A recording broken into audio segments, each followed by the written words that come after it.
Hey everyone, Rob Bertholf here, and we're getting into part 2 of the Bible prophecy course in the theological track. And this one is, again, on kingdoms in time. So we're going to start by exploring the book of Daniel. And it's interesting, even like the name of Daniel has some cool meaning. Dan comes from the tribe of judges, right? So that's vindication. And El, which is the name for God. So almost you could look at it as saying, God is my vindicator. This is interesting how, what the story of Daniel comes through, right? And so in Stephen Haskell writes that the story of Daniel, the prophet, page 88, that the first 6 chapters deal with the kingdom of Babylon as it existed in Daniel's time. And the last 6 chapters are devoted to the history as a whole and the great events until the end of time. So again, Book of Daniel, first 6 chapters include his training in Babylon, God giving Daniel the wisdom to interpret Nebuchadnezzar's dream. That's chapter 2. The test of allegiance, of serving God or man, in facing the fiery furnace in chapter 3. Another dream in chapter 4 of Nebuchadnezzar, and then God's judgment given to those who choose man, with the writing on the wall in chapter 5, and Daniel being delivered from the lion's den in chapter 6. Then in chapter 7, now Daniel receives a vision of himself receives the vision, 4 beasts, and then 7, another ram and goat.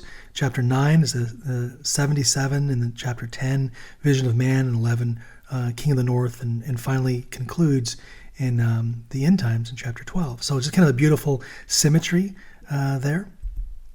The book of Daniel starts off in chapter 1. We read, in the 3rd year of the reign of Jehoiakim, king of Judah, came Nebuchadnezzar, king of Babylon, unto Jerusalem and besieged it. And there's some history there of just the rebellion and things like this, but we'll move past that for this course.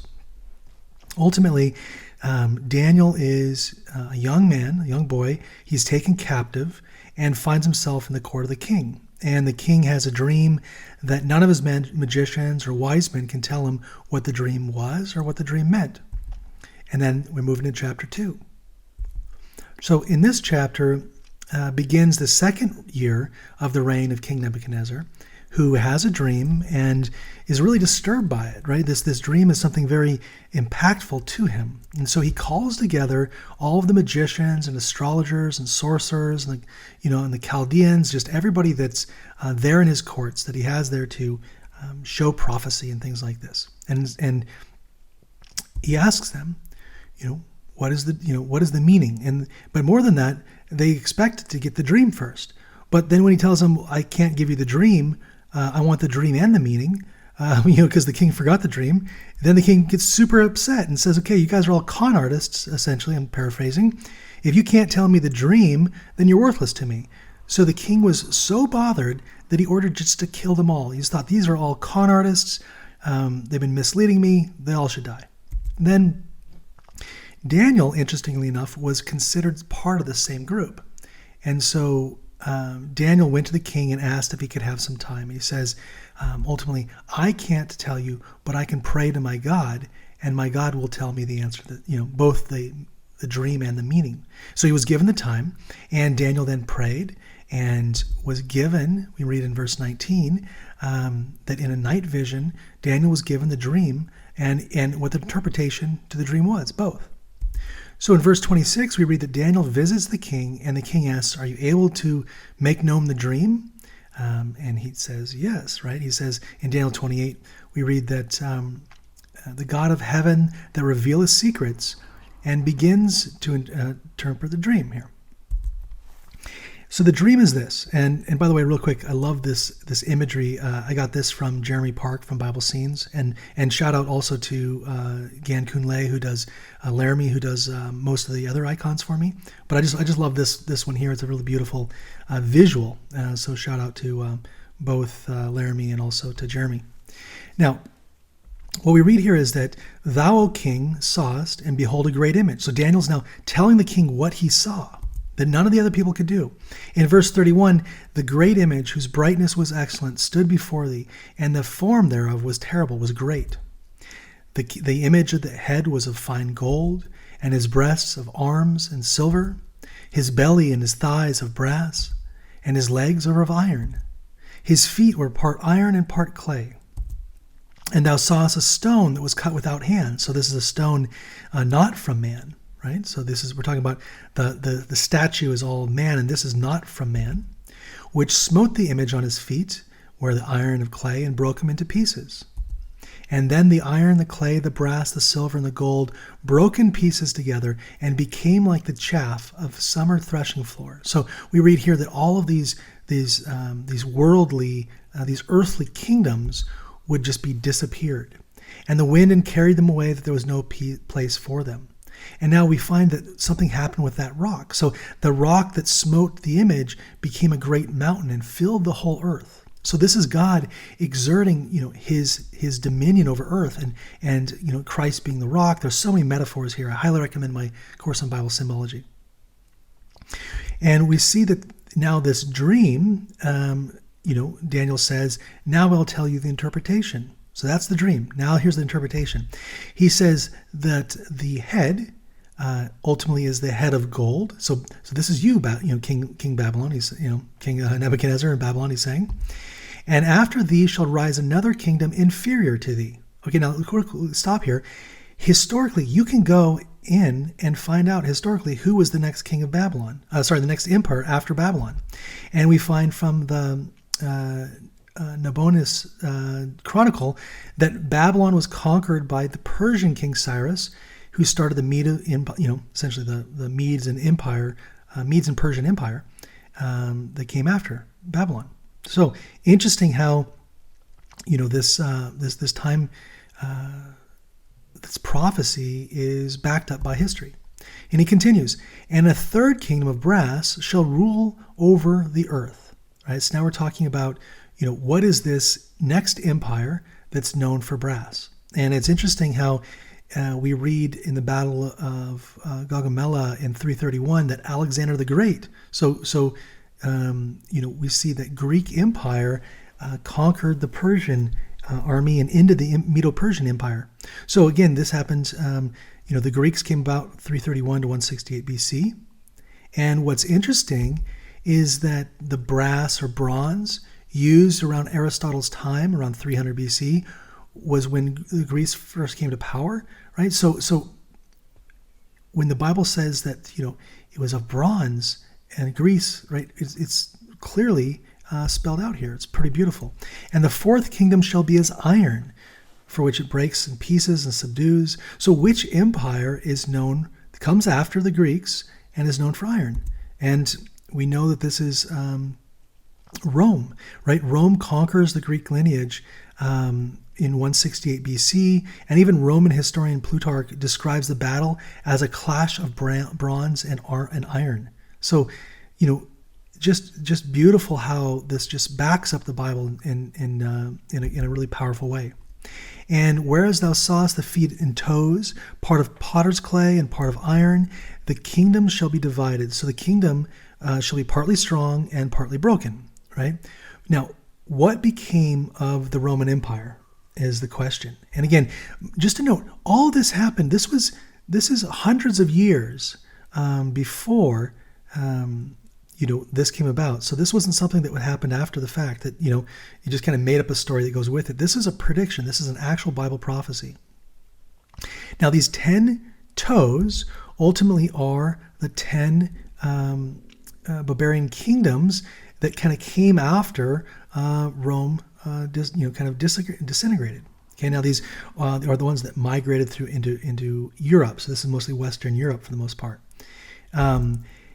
And we continue here. And in the days of these kings shall God of heaven set up a kingdom, which shall never be destroyed. The kingdom shall not be left to another people, and shall break into pieces. Now we're fast forwarding ultimately to the end of time. So we start with Babylon, the head of gold, Medo-Persia, chest of arms and silver. Interesting how the Medo-Persia has 2 arms. Greece, bellies of thighs and brass. Rome, legs of iron. The divided kingdom, toes of iron and clay. God has accurately predicted the kingdoms that would come. And more interesting than this, it gives us literally a timeline, right? So this, the pieces of the body, if we lay them down, right, we can actually see them as a literal timeline of prophecy with where we can figure out the dates. And what's interesting is that not only did God predict the past, but also the future, right? God gave us how this all would end. And so we have to understand that when we see this rock without man's hands, that's God's kingdom, and it will break in pieces and consume all of these earthly kingdoms. So I think that's super powerful. I think that, again, this is something that can strengthen our faith and strengthen our understanding of really what the Bible is speaking about, and the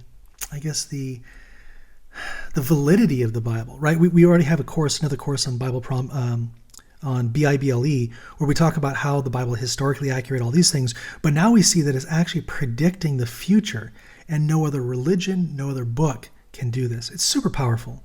I recommend a sermon by Mark Finley on Ancient Bible Prophecy Reveals the Future. Super good. You can find it on YouTube. Just YouTube that, you'll find it. Now, let's continue to Daniel chapter 7, where we talked about earlier that these dreams pick back up again, but this time the dream is from Daniel. So Daniel starts seeing these visions, right, in 7:1.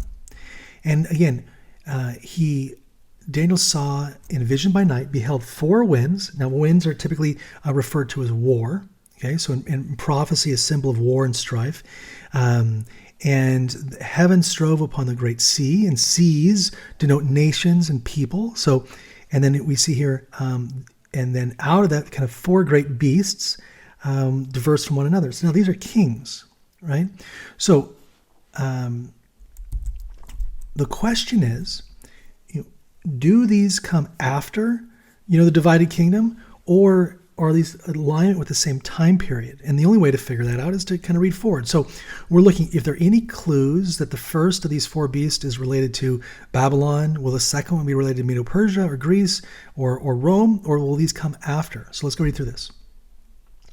The first is like a lion and had eagle's wings. Now that's interesting. All right. Wings of eagles in Habakkuk 1:6 refers to ultimately the this being, speed and things like this. And I read here, and I beheld the wings were plucked, and it was lifted from the earth. Okay, so now it's interesting. So its power was removed. It was lifted from the earth, and it made stand upon the feet as a man. So now we're seeing that, this in Habakkuk 1:11 talks about how it had relied on its own strength. And then 2 years later, it was overthrown in 538. So, so interesting here. And also in Jeremiah 4:7, we see a link between the lion and Nebuchadnezzar, king of Babylon. So ultimately, the wings and eagle of the eagle, they represent speed of conquest. It had 2 wings, right? The plucking of these wings, or this idea that Babylon will no longer be able to swiftly conquer the nations. We also kind of see here that it were plucked. So let's kind of keep going here. We know that this is Babylon. We can see even how I think Nebuchadnezzar even then used this symbol to create, because he liked his symbol of being a king here. I don't know, but we do know that historically, the winged lion was identified as a symbol of Babylon. So this lines up perfectly, right? Babylon being the head of gold, we're told that, and now this lion reared back, wings plucked, all relates to Babylon as well. Second beast, and it's likened to a bear, and it raised itself on one side. It had 3 ribs in its mouth, and between the teeth of it, and it said, "Thus devour much flesh." So this would be something, a warring-like beast, right? Pretty interesting here. What are the symbolism that we see here? We see co-ruling, right? So there's kind of two legs, 2 paws, this co-rulers, right? We find out that in history that Persia overtakes Medes as dominant. So now one of the paws gets raised, right? And that's kind of the dominance of Persia. Interesting, 3 ribs in its mouth. Historically, we find that the Medo Persians conquered Lydia, which is like ancient Turkey and Anatolia, and then Babylon in 539, and then BC, and then Egypt was forced to submit in 525. So 3 ribs, 3 other kind of kingdoms that it had conquered. Right, the carcasses are in its mouth. We can kind of also look here, this symbology in Isaiah 45, 1-7. We read how God anointed Cyrus to conquer nations. So the Medo-Persian kingdom was bloodthirsty, right? It was conquering. It represented this bear. Darius was the Mede. Cyrus, the leading general, as the leader of the Persians. So the second beast aligns perfectly with the chest of silver. And after this, we beheld a leopard, which had the back of it 4 wings. Now, interesting, the lion had 2 wings, and now this has 4 wings. We'll come to that. So that's speed of conquest. Also, it had 4 heads. Now we're going to have to talk about what these 4 heads are. Well, the leopard represents Greece, and we find this because it lines up with the waist. The leopard in itself is a swift animal. So this must mean that Greece would conquer the world, right? It has 4 wings, twice as many wings as Babylon. And interesting because Alexander the Great conquered essentially Egypt to the Indus Valley in India in just 3 years, right? And another piece would be Nebuchadnezzar took 13 years and then reached a stalemate in Tyre, but Alexander conquered Tyre in just 8 months. So kind of playing out here. Now, what about the heads? We can find out that once Alexander, died, and we're going to speak about that in a little bit here, that ultimately these 4 generals came up, right? So the 4 heads are going to be the 4 generals that ultimately ruled over this period, and we'll get to that in a second. So we can line this up, again, Greece being the leopard. And then I saw the 4th beast, and it had 10 horns. Okay, it's interesting if we read the commentary by Jerome, who actually lived, during the time period that Roman Empire was falling apart. He is writing that the 4th kingdom plainly pertains to Rome, and he talks about how the barbarian tribes from the north had descended upon the empire with a vengeance and broken up into nations, which constitute essentially Western Europe. So this breakup of Rome, which created 10 kingdoms, right? This is the Lombards, the Franks, the Burgundians, Ostrogoths, Visigoths, Vandals. We can see this list, right? All the way through into, Edward Gibbons talks about the Heruli, the Sevulis, the Huns, and the Saxons. And so these ultimately are the 10 horns that we are described here. So let's continue in verse 8. I considered the horns, and behold, there came among them another little horn, whereby the first 3 horns were plucked up by the roots. And I beheld this horn had the eyes like a man and mouth speaking great things. So there's 2 parts here. The first is this little horn is a man who will be making great claims. And we'll get to that in a little bit to figure out what these claims are. But the second clue we have as to what this is, which power this is that it plucks up, the same power is plucking up 3 other kingdoms. And so we actually look in history, and it teaches us that Catholic Emperor Zeno arranged a treaty with the Ostrogoths, which resulted in the eradication of the kingdom of the Herulis, right? Catholic Emperor Justinian exterminated the Vandals, 534, and significantly broke the power of the Ostrogoths in 538. So the Ostrogoths, the Vandals, and the Heruli were all plucked up by the same power, and that power was these Catholic emperors. So ultimately, the beast represents the Roman Empire. The 10 horns are the 10 kingdoms that Rome was divided into when it fell apart, and the 3 of these little horns that are plucked up by a new power, and that new power is Papal Rome. Now, the time period of the transition from pagan Rome to Papal Rome was 538 AD, when Justinian handed over the power of Rome to the church, declaring himself to be a theologian and even instituting a 7th-day Sabbath persecution. So we can see that the divided kingdom title is far more accurate ultimately as Papal Rome. And that's what we see that aligning up here. Now, we can dive into each of these a little bit more, and we will actually in several different courses to kind of see who really is this little horn. But in short, this little horn ultimately becomes papal Rome. Mark Finley does a really great job at explaining Daniel chapter 7 as well, so I recommend looking up in YouTube, Unsealing the Symbols by Mark Finley. Stephen Bohr has some really useful notes in Daniel 7. I highly recommend learning from him. If you haven't already, take a look at secretsunsealed.org. And now we're kind of brought into Daniel chapter 8. So Daniel has a second vision. This is the third year of Belteshazzar. Okay? And he has this vision, and he saw in this vision, and there gives some dates that he was in Shushan, which is a chief city in the Medo-Persian Empire. So that's where he's located at. Right? He's in the province of Elam. Elam was the first son of Shem, but I don't know anything about where the river Ulai was. But ultimately, we're getting this picture that he's now speaking from the Medo-Persian Empire. He lifted up his eyes and saw, behold, there stood before a river a ram, which had two horns, and the two horns were high, but one was higher than the other, and the higher came up last. Okay, so we're already starting to see some symbology here of, remember we just talked about the two arms, right? We talked about the bear with one paw higher than the other. Now we have one horn higher than the other. So this is pretty clear who this is.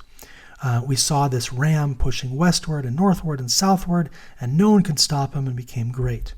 Now, the angel actually will give us the answer in verse 20. He says, the ram that thou sawest having two horns are the kings of Medo and Persia. Okay, so we now know that who this is. It's interesting, again, the ram has two horns, one greater than the other, reminiscent of the bear with one greater paw, the two arms. It all's like kind of lining up. So Daniel chapter 8, we see starts ultimately with the Medo-Persian Empire. And this is because we'd already seen the decline of of Babylon happening. So the vision doesn't start with Babylon this time. Now the vision starts with Medo-Persia.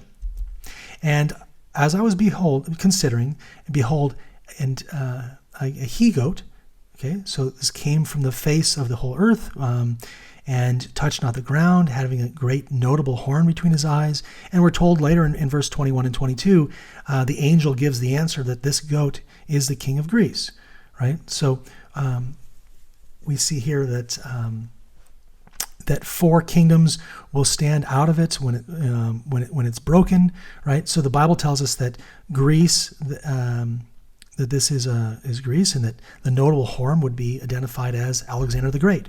And it's interesting how Greece, who's fast, has wings that fly, twice as many wings as Babylon, is now depicted as a goat whose feet don't touch the ground. So again, speaking of speed, and it has this notable horn that we're speaking of here. And we see here how the goat, which is Greece, came to the ram, which is Medo-Persia, and broke its horns. Right, and this is in history when Alexander the Great conquered the little horn. His great horn, I should say, conquered the Medes in the Battle of Sharonia, I guess, in 338 BC, and then the bigger horn, which is the Persians, in the Battle of Gaugamela in 331 BC. Therefore he, Alexander the Great, waxed very great and was strong, but the great horn was broken, and it came up four notable horns towards the horns of heaven. So Alexander the Great, we know he waxed great, right? And then he died. He actually died an early death at the peak. So it's interesting enough, that he actually died, as I understand it, in the Babylonian palace of Nebuchadnezzar. So that's kind of interesting. And history states that his death was so sudden that it was not immediately believed. And because Alexander did not have any legitimate heir, a power struggle broke out. And ultimately four horns, right, his four generals, replaced him. And we read in history the four generals were Cassander, Cassander, Antigonus, Seleucus, and Ptolemy. So we see even where they were positioned. And so now this clearly shows us this kind of alignment now, that this is now forming pagan Rome. These four generals, right, are now kind of what formed up ultimately what we see alignment here with the iron dragon that then later split up. But we read on that one of the horns came forth, and a little horn waxed great. So again, out of them came a little horn. So if we understand the relationship between these four generals, history teaches us that the Seleucid Empire renewed a treaty of friendship and alliance with Rome. Right? So one of the four horns, the Seleucid Empire, has a treaty with Rome, and out of this horn comes another little horn. It's interesting to visualize this. So it's essentially a horn comes from a horn, and this is papal Rome. So again, this aligns perfectly with the iron and clay representing of papal Rome. Okay. There's tons of videos that I recommend going deeper on this topic. Stephen Bohr, Walter Veith, Doug Batchelor, Mark Finley, and many others. But just to do a quick recap, because this is a very interesting and powerful chapter, there's some patterns that we can actually start seeing from these dreams.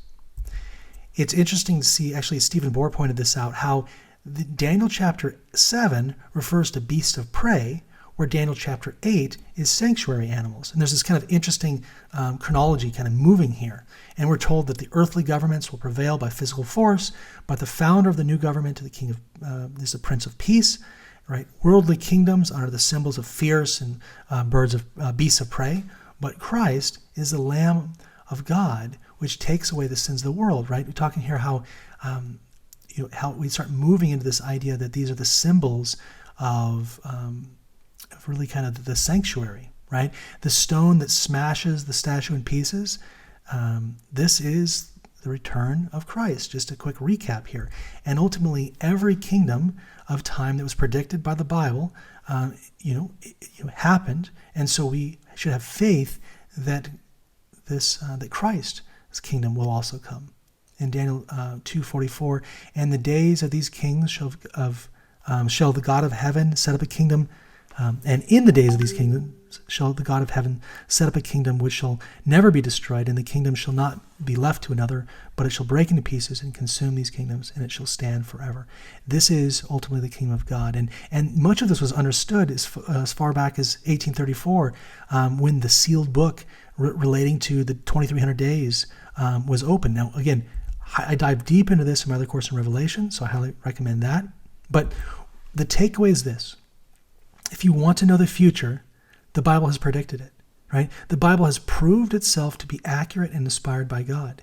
And so it's just really powerful. And I guess the takeaway again is just that if we really connect and understand what the Bible has to say, we can actually not only understand the past, but also the future.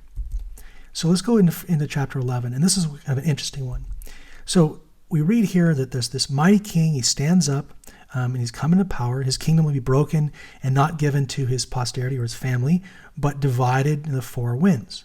Okay, so this idea that there's the three kings in Persia, and the fourth shall be far richer than they all, right? And now this is now talking about Darius the Mede. So this checks out the time period, the three kings, right? Cambyses, Darius the One, and Xerxes, which is actually the same one from Esther. These all refer to the Medo-Persian Empire. So again, we're now starting again in that second row with Medo-Persia, the bear, the goat, the ram, sorry. And Alexander the Great, this mighty king, shall stand up, right? And when he shall stand up, his kingdom shall be broken, and he'll be divided in the four winds, not to his children, and his kingdom shall be plucked up. And again, what we see here, right? The mighty king, Alexander the Great, the horn is broken off. The four kingdoms come out of this. And these were his generals, not from his family. Checks out again. Now we also read here that the king of the north, which we could look at in this instance as the Seleucid Empire, and Ptolemy being the king of the south. This then these four generals represented as the four horns, right now represented by four winds, with the king of the north and the south in all directions, lines with Greece. The king of the south shall be strong, and they shall join themselves together, for the king's daughter of the south shall come to the king of the north to make an agreement, but she shall not retain the power of the arm. They shall enter in the fortress of the king of the north, and shall deal against them, and shall prevail, and he will continue for more years than the king of the north. Now it's interesting, again, history, right? We read that the daughter of Ptolemy signed a peace agreement with the Seleucid king, Antiochus II.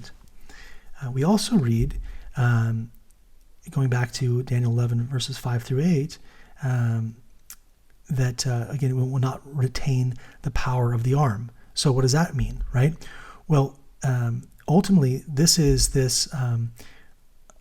we find out that from history that ultimately the marriage did not last, right? So again, the king, we're reading of this great conflict, the north and the south, right? We move into verse 16, which introduces Rome, okay? But he cometh against him according to do his own, and none shall stand before him. Okay, so now this is talking about Rome, and it checks out this is ultimately a pagan Rome, and some interprets this as possible reference to Julius Caesar, maybe Mark Antony and Cleopatra. They're kind of the intrigue around them, right? And he shall give him a daughter of the women and corrupt her, but she shall not stand and decide neither before him. Daniel 12:17. We also kind of read now in the next verse about how he'll have successors, they'll raise taxes, be a vile person. We talk about later on how, and the arms of the flood will be overflown before him, and he shall be unbroken, yea, and the prince of the covenant. So Augustus Caesar raised taxes at Jesus' birth. Tiberius Caesar was there when Jesus was crucified, so that kind of checks out in terms of successors. Verses 17 to 30 deal with the intrigue of pagan Rome. 28 to 30 refers now to Constantine, where the compromise allowed him to merge paganism and Christianity. And we kind of see this holy covenant being broken. Now, as we move into 31 to 35, we start seeing how now dealing with this religious power that's contrary to Christ, as we see in the religious terminology starts to show here, right? The sanctuary, the daily, knowing God. And so we're signifying the switch from pagan Rome now to papal Rome.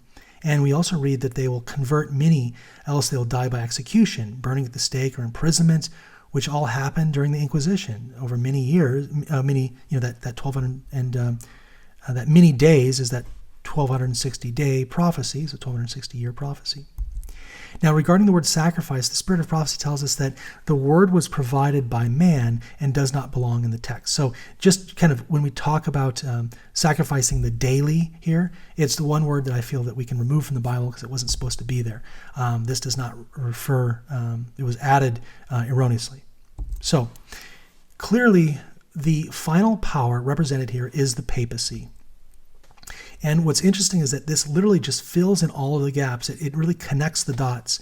And Daniel 2, Daniel 7, Daniel 8, Daniel, ultimately 11 through 12, it's all the same, reinforcing. It's really kind of, as they kind of say, expand and enlarge, right? Now let's continue into verse 36. Now we're talking about the Reformation, right? And they'll purge and try to make them white. And we can kind of keep going through this as we kind of continue into 36. We're talking about this persecuting power. Neither shall he regard the God of his fathers, nor the desire of women. Well, that's interesting, right? Because now this is actually referring to, a clear description of this persecuting power. We read that they will not regard a monotheistic God, even though they pretend to be Christian, right? So we see how the papacy has elevated other deities to being a henotheistic rule. We then see that there's no desire for women. Well, that's interesting, right? Because it's that celibacy, right? Being a Catholic invention at the Second Lateran Council in 1139, that was invented, right? The Pope says he's God on earth. This is kind of, honoring the God of fornication. This is Nimrod. Divide the land for gain. And there's many instances where the Pope was actually responsible for creating maps and even countries, and selling this. Okay. One example of this is in 1494, where Pope Alexander in the sixth literally divided the world in half. And this is at the Treaty of Tordesillas. All right, can't say that word. We're warned that as soon as these scenes spoken in the prophecies will take place, the prophecy in the 11th of Daniel, which we're just talking about, has nearly reached its complete fulfillment. Much of the history has taken place, and the fulfillment of this prophecy will be repeated. So there's an interesting message there that there may actually be a future relationship to this king of the north, king of the south. So we just talked about the king of the north and the king of the south as it relates and to and this rise, right? But what's interesting is that this same chapters will likely repeat themselves at the end of time. Now, I want to give a shout out to Walter Veith on this.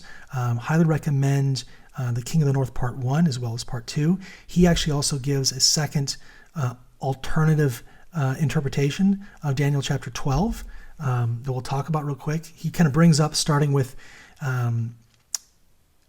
this book, where he reads here that the north-south conflict of Daniel 12, 5 through 39 is to be interpreted as a merism, that is, the distinctive pattern of the conflict leads to a final fusion of the forces with common intent to destroy God's people. And so what he really gets into is this concept of the south against the north against the south, and the south against the north again.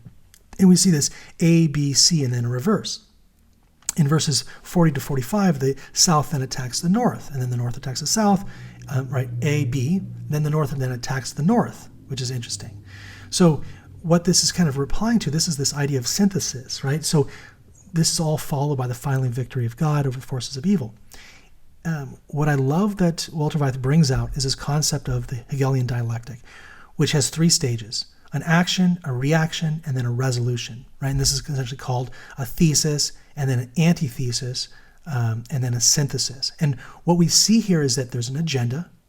Then the agenda kind of starts over here, and it's, let's say it's from the right or it's from the left, and then it's countered by the right or the left, right? So one side speaks out, the other side counters it. And ultimately what we find is that it actually ended up moving the goalpost. They align somewhere in the middle, but we'd started off maybe over on the left here somewhere, right? And then it had moved itself to the center, not left or right politically, but in this idea of we start on one side and the agenda is move in the middle. And so we just keep seeing how as this cycle happens, right, it's manipulation 101, right? It starts with a lie, which is, causes a problem. There's a big reaction from the other side that comes with a solution, right? Brings in the middle, and people think, oh, we're happy, we're back to normal. But what they don't realize is that we actually just moved, right? We just lost religious freedom. We just lost personal freedom. We just lost, all these different, freedoms in many instances, or actually understanding lies, because we keep getting moved. But we don't realize things are moving, because in all of this crisis, in all of this, confusion, we forget where we started from. And when the confusion is over and we reach a solution, we're happy about the solution. Yay, we're here, right? We don't realize that we've actually just, our normal has now shifted. Now, I go into this in detail in a course called Manufacturing Consent. I highly recommend that. But let's get back to the course here. The next thing that Walter Veith points out that I like is that ultimately these secret societies were formed during this time period, and those are the ones that are actually moving these agendas. Okay? There's evidence in favor, this is actually from the Masonry website here, there's evidence in favor of a Messianic infiltration previous to Napoleon's assumption of emperor title is overwhelming. Napoleon actually appointed his brothers to a Messianic office, so there's an interesting thing there. Now, this is actually I covered in another course called Public Secrets, where I really dive into this in detail. Highly recommend that, but again, more tangents, back to the point. I recommend taking a look again. Walter Veith has, King of the North Part 2, which talks more about this. I only touched it briefly. There's so much here, right? But I just wanted to kind of just highlight at a high level some of these pieces, and then recommend that you go and actually research these for yourself and get a sense for this, because I believe that the King of the North, King of the South, and really this kind of in the narrative in chapter 12 is continuing on today. While historically it's happened in the past, I think the theme continues on.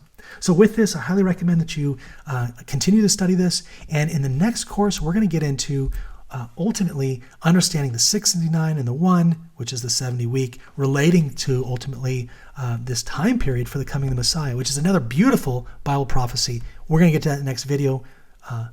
Excited to do that. Talk to you guys soon.